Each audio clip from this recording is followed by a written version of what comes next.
All right, so definitely appreciate your work, bro, for sure. And thank you for sharing that with us.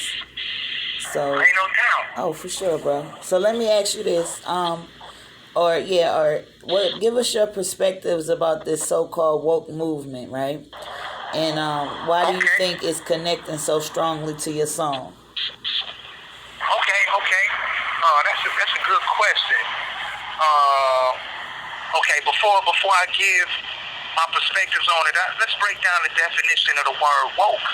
Well, woke is in the past tense of wake, which means to be awake from a state of being asleep, or to be aware, or to be conscious. And then the term wokeism is a different definition for the times because it has been politicized to mean to be alert, aware, or conscious to racial or social injustice.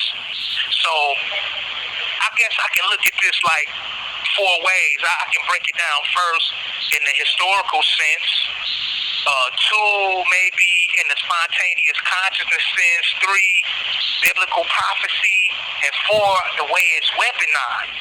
So historically speaking, a lot of people think that the wokeism culture emerged from the Black Lives Matter movement, like in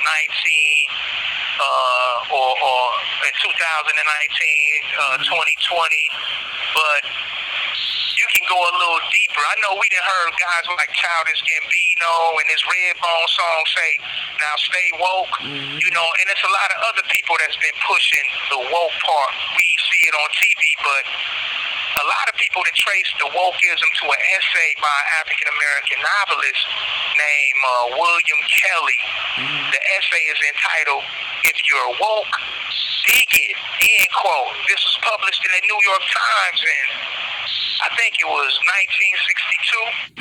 But let's be real. The concept of being woke didn't start with the Black Lives Matter movement. It didn't start with Kelly back in '62, because we see that wokeism then is an essential part of the human condition. For Right. instance, wokeism got to be, it ain't just specifically for the African American community. Right. It happened within and outside of the African American experience. So we can say wokeism then sparked the Italian Renaissance in the 15th, 16th century. We can say that wokeism sparked the American Revolution. 1776, it was wokeism. The people was up.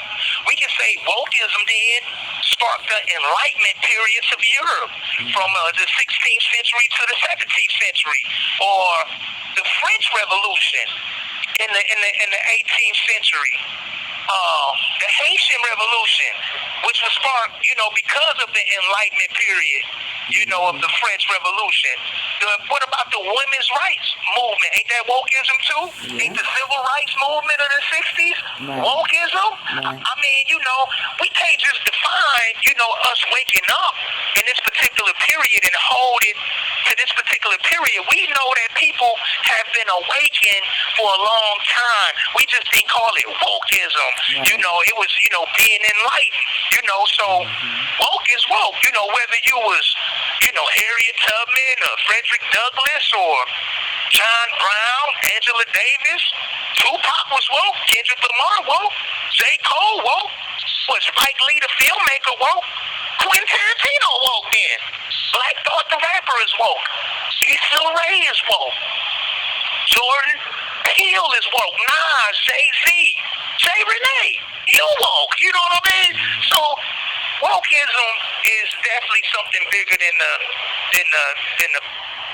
so-called black experience. But let me touch on another topic of spontaneous consciousness. Now, this is a phenomenon that has been seen by archaeologists and social scientists, for a long time, where like in ancient times, you would have people that's from different regions of the world, but yet they have like the same religious practices without having no contact with each other, or have the same technology such as processing metals or agriculture. or architecture, or they buildings look the same. Like you would see like the pyramids, they were in Egypt, but they also was in Asia and the North Americas.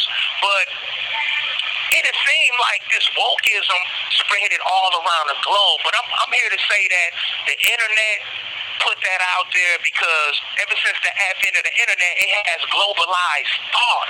And the reason why I wanted to say that, we need to see how important that this tool is, because people seen what African Americans was doing and they wanted to get behind it. They was like, you know what? It's some bull crap happening in my country, in my city, and they oppressing me. I'm gonna speak out. So you had people that gravitated to it.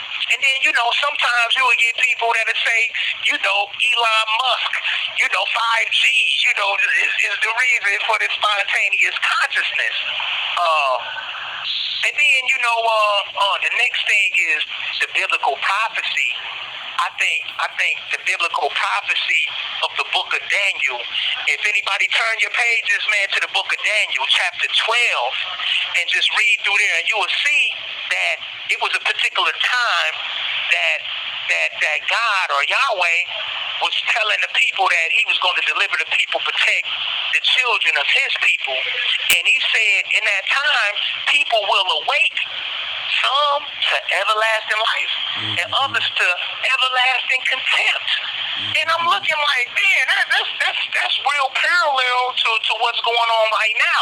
In these times, it seemed like people just woke up out of nowhere. Like I see it, not only people of color, but people from all ethnicities, people of all creeds, genders. They waking up. They see the truth. You know what I mean?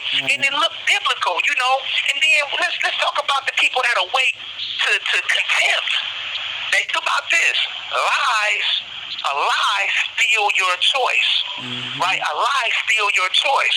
So if somebody is mad at you for being woke, they essentially are mad that you have a choice in the matter. Right. You got a choice. You can choose. So in this sense, for me, the everlasting life is having the freedom to choose what you need to do, what you want to do once you have the information. You woke up to it. Right. And the ones who have awoken to contempt, this leads me to the weaponizing. My last point about my perspectives of wokeism, the weaponizing of wokeism.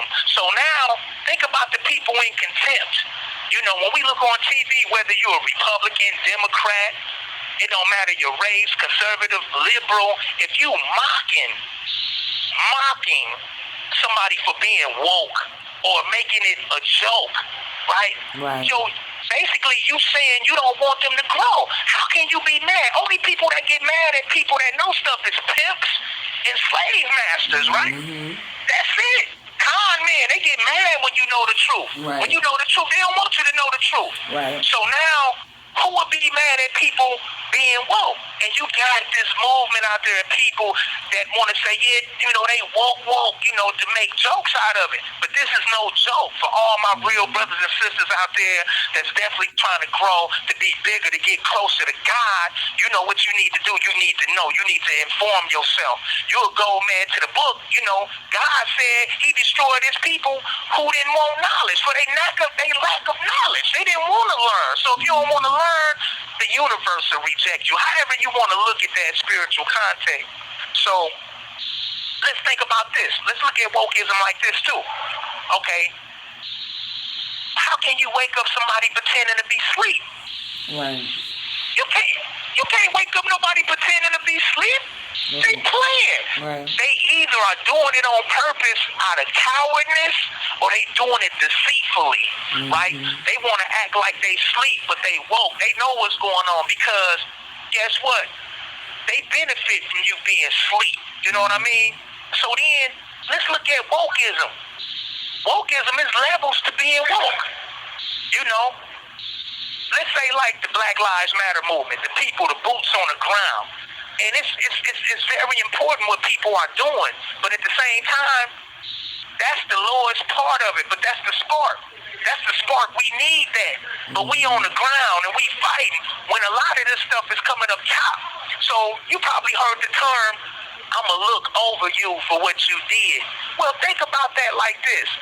To be able to look over somebody, you got to elevate yourself. So the more you elevate yourself, we get away from being in a tactical war, going back and forth. It's just a tactical hell. You just being reactionary. You like, oh man, that's what they doing. I'ma do it. Blah blah blah. And you say something, anything you can do, I can do better. All these one-upmanships. No, we need to elevate our thinking more in our wokeness, because the higher we up, the more strategy we have to solve the problem. So, to all the people out there, that's woke, continue to be woke. Continue to do your thing. Continue to do that. You got to keep reading. There's levels to it. You got people that's woke in engineering. You got people that's woke in politics. People that's woke in spirituality. People who are woke at the affairs of children, etc., etc. So you got to keep educating yourself to stay woke, to get really woke, as they say, right? I was one of the things that I do, bro, is I listen when I travel. I listen to talk radio, and I listen to all different types of channels. And it was this one particular show. It was it had followed like the Rush Limbaugh show. I'm not really sure the name, but it was a white man speaking, and he was like, America's public enemy number one is a woke white person. Wow. Yeah. I mean, the reason probably being when he said that, because white America, our brothers and sisters, right? For too long, white America has turned the blind eye to what's been happening. Right. And what's happened last year, when we seen, man, the multiple races of our brothers and sisters coming together, about what was happening with George Floyd and what's happening, in Delaware. Like right now, you was telling me about something that's going on in Delaware with a brother named Lamont Moses. He was shot down by the police. Nobody really got no national attention about this situation. But we know that multiple people from different cultures got together to bring this to light. So we do need each other. We need each other. My white people, my Latino people, my Asian people, all my people. We need you guys to get involved. We need to get involved with each other and build. Right, I agree. More people need to come together, man. I know that a lot of these protests I go to, there are a lot of, it be mixed races there, even Asian people be there, so sticking together is the only way we're going to be able to accomplish the goals that need to be accomplished, which is stomping out and getting injustice out of the way, man, for real. And we gotta, it sucks we gotta fight for it, but that's what we gotta do, because they're not doing the right thing on their own, you know what I mean? Right. So look, Jay Renee, I want to make one more point with how wokeism is connected with my song. Okay, hit it, bro. So look, don't think about it too much. Here's a quick parable. It was a bird in a cage, and the bird used to watch all the other birds while he was in the cage. He looked out the window. They was flying, having fun, eating worms. You have 1 minute remaining. And the bird wished that he can do that. And, one day, the cage door was open, and the window was open, and the bird was sitting inside, his heart fluttered and everything. He was ready to do his thing. He was ready to fly. He imagined what it was, and he was waiting, and he just was waiting. The owner came back and shut the cage and shut the window. Don't think about it too much. We know what time it is. It's time to be woke. Once you woke, you can't go back to sleep. Hey, love to all of y'all. And thank you, Prison Riot Radio, and thank you, Jay Renee, for hosting me. And look forward to more content. Thank you, guys. You got it, bro.